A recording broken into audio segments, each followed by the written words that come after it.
खनसे खुलुमबाय रायजोफोर जोंना दा खम जाला पार्ट 3 बे शुटिंआ दा जोबनायाव जोङो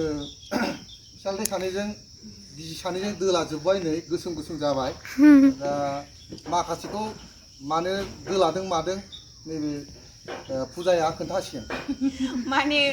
जोंनि बे खम जारला पार्ट 2 आवहायदि बिसोरो जों बिब' बिनानाव सानैखौ बिसालथे सानैजों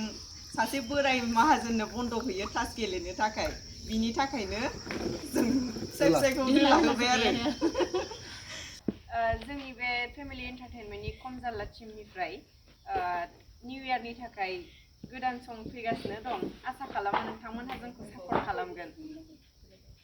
दा नोंथांमोनहा अननानै बयबो सापर्ट खालामलायदो आरो नेनानै थाथ'दो दा डिसेम्बर 15 तारिख बेयाव शुटिं खालामगोन बिनिफ्राय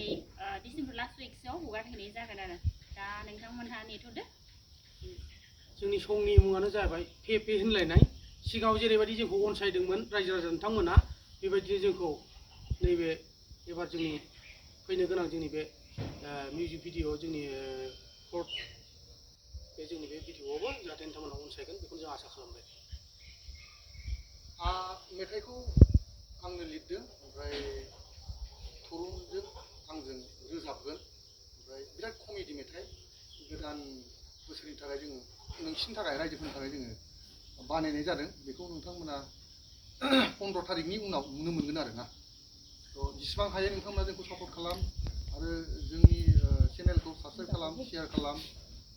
जेसेबां हायो लाइक शेयार खालाम खुलुमबाय गोजोन्थों थेंक इउ